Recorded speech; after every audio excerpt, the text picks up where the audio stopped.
Hi, I'm Tim. Welcome to our channel. Thanks for logging on. If you enjoy these videos, do me a favor and subscribe to our YouTube channel right here at Watchbox Reviews. I would really appreciate it, and I promise to update daily.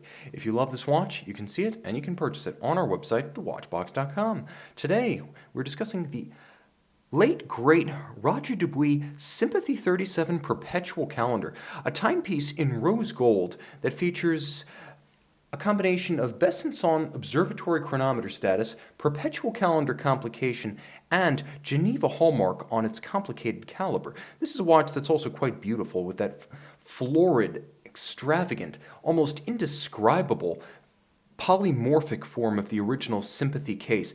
It looks as though molten metal were drawn out and then flash frozen.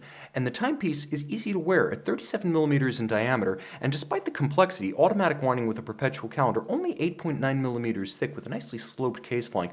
Lug to lug, this one measures 47.7 millimeters, and the spacing between the lugs is 20 millimeters. So it's a small wrist-friendly complicated option.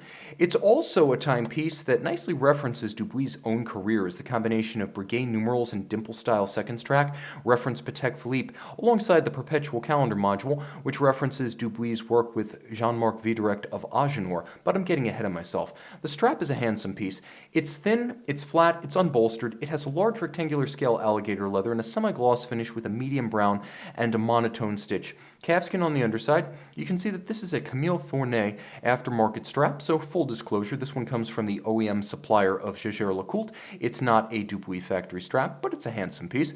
This is a Dubuis factory clasp. Straps are service pieces, they get replaced, but when you have a clasp like this, it sure as heck better be included with the watch, and so it is. Nicely executed. Handsomely finished inside and out, all of high polish, with an extraordinary filigree style Roger Dubuis logo buckle. This one ensures that it will never be dropped while donning or removing at bedside. The case band is strong, and it's shapely, with all of its original sharp creases and fine finish intact. You can see that the perfect alignment of bezel, caseband, and caseback is one of the hallmarks of this early Sympathy shape, which was designed by Valet de Jeu watchmaker for the original Sogem company, which was the early name of the Dubuis concern. It was originally named Sogem and founded in 1995 by Carlos Diaz and his horological partner, the namesake of the brand, Roger Dubuis.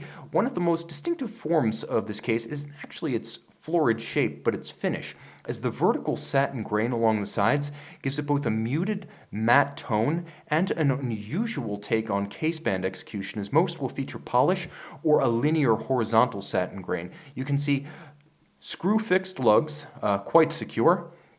Roger Dubuis factory deeply knurled crown, a pleasure to grip, and then that bezel with several steps. It has a layered look to it. It's nuanced, it's complex, and this is the second generation Sympathy. As you can see, the dial and the crystal and the inner bezel are all round. Earlier versions of this watch used an interesting shaped sapphire that was intriguing but also almost impossible to make water resistant. As daily wear, this is probably the better piece.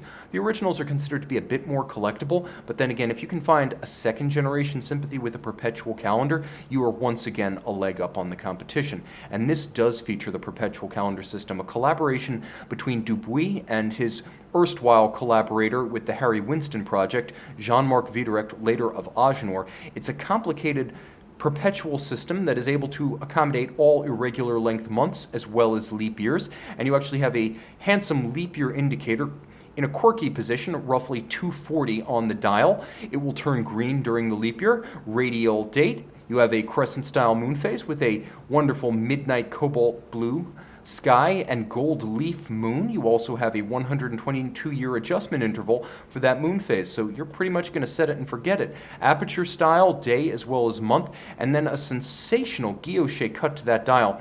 I'm not sure precisely what the terminology for this is, but it's almost as though Gustave Klimt and Art Nouveau met a rose lathe operator, and this was the offspring. As you can see, applique indices with stylized, not quite quarter Arabics. There are 4 of them, but they're not located at the quarters. Even the index and numeral application on this dial is sensational. You'll note that it is a recipient of a Besancon Observatory chronometer bulletin, as the movement is both Geneva Hallmark, and you can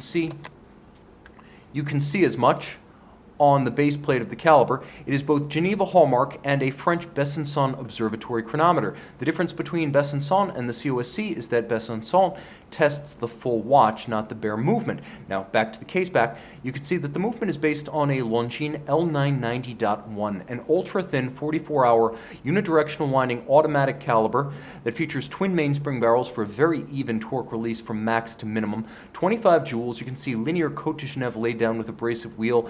You can see micro perlage engine turning across the base plate. All screw heads are black polished with chamfered slots, and it's easier to see from this side, but there is also a black polished swan's neck fine adjustment mechanism. The watch beats away at 28,800 vibrations per hour, and when I turn it flush to the camera, you begin to see the edge of the bridges as well as the winding mass light up and glint and gleam as they have the optically smooth mirrored anglage or beveled chamfer. A handsome watch, a rare watch, and with the passing of Roger Dubuis, increasingly a collectible watch, as this pioneer of early independent horology paved the way for superstars like Max Busser and F.P. Journe. See it, make it yours on the Watchbox.